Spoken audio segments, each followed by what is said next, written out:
Arsenal destroyed Real Madrid 3-0.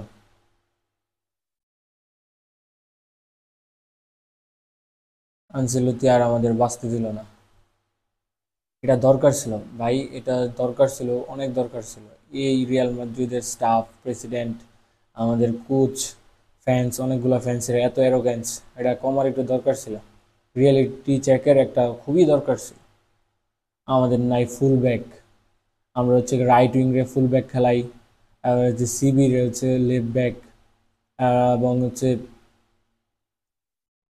ওই দিন হচ্ছে গিয়ে ব্যালেন্সের সাথে যে রুডিগার স্ট্রাইকার খেলতেছিল, সিডিএম রে হচ্ছে গিয়ে সিবি খেলানো, যাতা অবস্থা। যেখানে হচ্ছে right right wing, left wing, striker, বিভিন্ন পজিশনে তিনটা প্লেয়ার থাকার কথা ছিল, এখানে হচ্ছে তিনটে আমাদের লেফট উইং, তিনটা লেফট উইং, একটা জোর করে খেলা হয় রাইট উইংয়ে, একটা খেলা হয় স্ট্রাইকার। ওইটা একদিন ওয়ার্কআউট করে, একদিন ওয়ার্কআউট করে না। রড্রিগো রড্রিগো লাস্ট 19 ম্যাচে মাত্র 1 গোল করছে। 2025-এ তার 21 ম্যাচে মাত্র 3 গোল।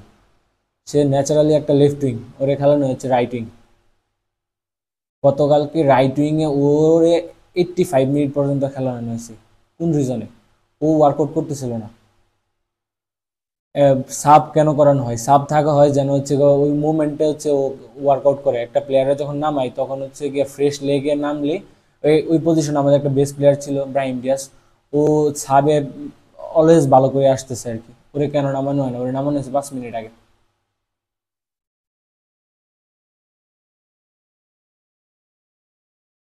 রড্রিগো রড্রিগোর কি জন্য রাখছে আনচেলত্তি? আনচেলত্তি রাখছে রড্রিগোর এই জন্য যে ওর ভাবছে ওই সিটির এগেনস্টে 2 গোল করে ফেলছে, এই সেম কাজ করবে আজকে। আনচেলত্তি ভাবনা মানে এরকম ছিল। সবকিছু রোড দিয়েছে আমাদের কোচের স্টাববর্নেস, কোচের ফেভারিটিজম, মানে খুবই বাজে একটা সিচুয়েশন। আলাবাকে কি জন্য স্টার্ট করে দিতে হবে? আলাবার কন্ট্রাক্টে এরকম ছিল যে ও ইঞ্জুরি থেকে আসলে ওরে নামাইতে হবে এরকম? ফ্রান্ট গার্সিয়া স্পিড ভালো, ডিফেন্সিভলি অফেন্সিভলি ভালো, কিন্তু না, নামার রাখছে আলাবারে। ওই সাকার পিছনে ঘুরতে ঘুরতে ওর অবস্থা খারাপ। সাইড লাইন থেকে দৌড়াইতে একেবারে হচ্ছে গোলকিপারের সামনে আয় না, ওই যে ফাউলটা করছে সুন্দর একটা পজিশন থেকে, আর হচ্ছে গিয়া পরে ডেকলাইন রাইস এসব ফ্রি গোল দিয়ে বসে আছে। কি একটা সিচুয়েশন!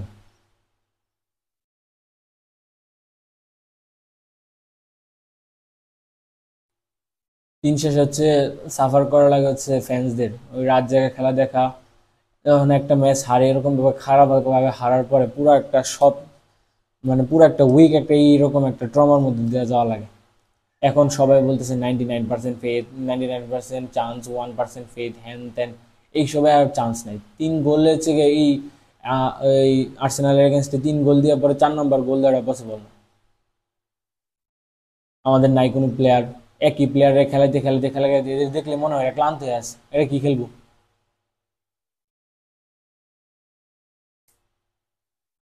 মদ্রিস মদ্রিস ঠিক আছে, ভালো খেলে হ্যান ত্যান, প্রত্যেক ম্যাচে ওরে স্টার্ট করে দেবে এর মানে কি? মদ্রিসের বয়স 39-40 হয়ে যাবে, ওর দেখে মনে হয় ও পারতেছে না। এন্ড্রিক, তারপর হচ্ছে আর্দা গুলার, ওদেরকে ওরা নিজেদেরকে প্রুভ করছে বিগ মোমেন্টে, ওরা ভালো করছে, কিন্তু তা না। আনচেলত্তি এই ওই একই লাইন আপ, মুখস্থ লাইন আপ খেলাবে। ওদেরকে হচ্ছে শেষ 20 মিনিট অ্যাটলিস্ট চান্স দিতে পারতো না, ওরা চান্স দিবে না। স্টাববর্নেসের একটা লিমিট থাকে। আর এদিকে আমাদের প্যারেস কাকু, এই উই আর রিয়াল মাদ্রিদ হ্যান ত্যান একই। আমাদের দরকার প্লেয়ার, এই আমার এম্বারাসমেন্টের একটা দরকার ছিল। এই যে কিছু হইলেই প্লেয়ারের পিছনে যায় একটা প্রাইস ট্যাগ দিয়া, তারপর হচ্ছে গিয়া ফ্রি এজেন্টের জন্য অপেক্ষা করার বিষয়টা, এটা খুবই ফালতু একটা স্ট্র্যাটেজি। আমাদের প্লেয়ার দরকার, তুই যায় হচ্ছে ওরা অ্যাপ্রোচ করে হচ্ছে যায় হচ্ছে গিয়া ফ্রি এজেন্টের জন্য বসে থাকিস, ফালতু। আমাদের ইমিডিয়েট প্লেয়ার দরকার, আমাদের প্লেয়ার দরকার, তুই প্লেয়ার কিনবি শেষ। ওইটা এরকম যে লাক্সারি যদি হইতো যে আমাদের প্লেয়ার আছে অলরেডি, তো আমরা একটা হচ্ছে ব্যাকআপ হিসেবে রাখবো, তখন তুই যে ফ্রি এজেন্টের জন্য অপেক্ষা কর। এই ডেভিসের পিছনে এত দিন এত বছর হচ্ছে গিয়ে স্কাউটিং করে, এত মানে প্রাইস টাইস দিয়ে হ্যান ত্যান করে পরে ডেভিস শেষ হারাইছে। সেম হচ্ছে লিনিওরও, সেম হচ্ছে গিয়ে হচ্ছে ক্যালাফিওরি, এই সবগুলোর পিছনে যাবে, যা হচ্ছে গিয়ে ফ্রি এজেন্টের দান্দা শুরু করে দেবে। এখন তিনটা হচ্ছে রিউমার ছিল, জুবিমেন্ডি, তারপর হচ্ছে মনে হয়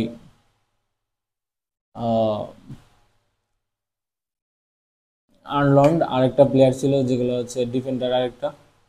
তো এইবার যদি সেম কাহিনী করে তাহলে খুবই ফ্রাস্ট্রেটেড একটা বিষয় হবে। স্ট্র্যাটেজিতে চেঞ্জেস আনতে হবে, আর আনচেলত্তিকে সেট করা লাগবে। সাথে আনচেলত্তির মতো কোচের সাথে এই মডার্ন ফুটবল যায় না।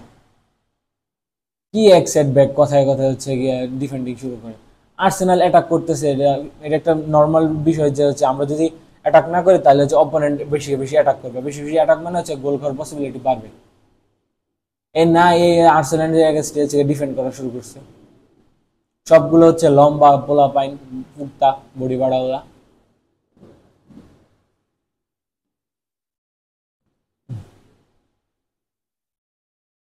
লাক আর হচ্ছে এই ইন্ডিভিজুয়াল পারফরমেন্স দিয়া বেশি দিন আগানো যায় না। ফুটবলে লাক বলতে কোনো টার্ম নাই, ঠিক আছে, কিন্তু এই যে ইন্ডিভিজুয়াল পারফরমেন্স, অথবা বিনি পারফর্ম করবে একদিন, অথবা এমপাই পারফর্ম করবে একদিন, তো আনচেলত্তি বাইচা যাইব। কিন্তু একদিন এই দুজনের একজন পারফর্ম না করলেই শেষ, খেলা হারতেছে। 2021-22 থেকে ওই আনচেলত্তির নিউ সেকেন্ড স্লেটে ও স্ট্রাগল করতেছিল। আমরা 5 ট্রফি হয়তো দিচ্ছি, কিন্তু প্রত্যেকটা ম্যাচ স্ট্রাগল করে দিচ্ছি। এখন ওইটা মানা যায়, কারণ হচ্ছে তখন হচ্ছে আমাদের স্কোয়াড ডেপ ছিল না, আমরা হচ্ছে ট্রানজিশন পিরিয়ডে ছিলাম, আমরা হচ্ছে নিউ নিউ প্লেয়ারদের ইন্ট্রোডিউস করাইতেছিলাম। তো ওই সিজনে মানা যায়, কিন্তু এরপরের সিজন, ইমিডিয়েট পরের সিজনে আমরা হচ্ছে মাত্র একটা ট্রফি জিতি, সবার সাথে হারা হয় 4টা-5টা করে গোল খাওয়া। 23-24 সেম আমরা স্ট্রাগল করে করে জিতছি। তখন আমাদের প্লেয়ার ছিল না, স্ট্রাইকার ছিল না, এসিএল ছিল, ওই সবগুলো মানা যায়। কিন্তু এখন এই সিজন তো টোটাল ব্যালেন্স টিম ছিল। একই প্লেয়ারদের বারবার খেলাইতে খেলাইতে ওদেরকে সব টায়ার্ড বানায় রাখছে। ও জানে যে 3 দিন পরে পরে খেলা, তো ওরা হচ্ছে গিয়ে সাবস্টিটিউট করে খেলাবে, সিম্পল। ওই না, একই এমবাপ্পে, রড্রিগো, ভিনিসিয়াস খেলাইতে আছে। ভিনিসিয়াস লাস্ট 13 ম্যাচে 3 গোল, রড্রিগো 20 ম্যাচে 21 ম্যাচে 3 গোল। একজন হচ্ছে ওভাররেটেড, আরেকজন হচ্ছে গিয়ে ফ্রিডম ফাইটার, সে হচ্ছে গিয়ে হিউম্যান রাইটস নিয়ে ফাইট করতেছে, আরেকজন হচ্ছে 10x হ্যান। সো আমি প্লেয়ার্সদের ব্লেম দিতেছি না, প্লেয়ার্সরা ঠিক আছে আমার ক্ষেত্রে। প্লেয়ার্সরা একটু অফ ফর্ম যাবে, ভালো ফর্ম যাবে, কিন্তু যে আমাদের যে ট্যাকটিক্স, ওই আনসেলত্তির ট্যাকটিক্স দেখলে মনে হয় নিজের মাথার চুল নিজে ছিঁড়ে ফেলে।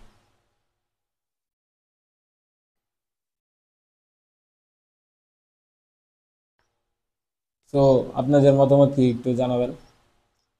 আলা মাদ্রিদ, আশা করব রিয়াল মাদ্রিদ একটা ভালো পারফর্ম করবে সেকেন্ড লেগে, আমরা জিততে পারি বা হারতে পারি, কিন্তু আমরা যে জিততে চাই, যে একটা মেন্টালিটি, ওটা তো শো করা লাগবে। আর্সেনালে দেখে মনে ছিল ওরা হাংরি, ওরা গোল করতে চায় আরো। 90 মিনিটের পরে ওরা হচ্ছে অ্যাটাকে যাচ্ছিল, ওইদিকে রিয়াল মাদ্রিদ নর্মাল হচ্ছে পাস দিতে পারতেছিল না, মানে হ্যানত্যান একটা সিচুয়েশন। শুধুমাত্র কামাভিঙ্গা, এসেনসিও আর হচ্ছে গিয়ে কোর্তোয়া, এই 3টা প্লেয়ার ছিল হচ্ছে গিয়া ক্লিনিক্যাল, ওদের জন্য আমরা বাইসে গেছি। কোর্তোয়া না থাকলে তো 8টা হয়, 8-2 আলা মাদ্রিদ।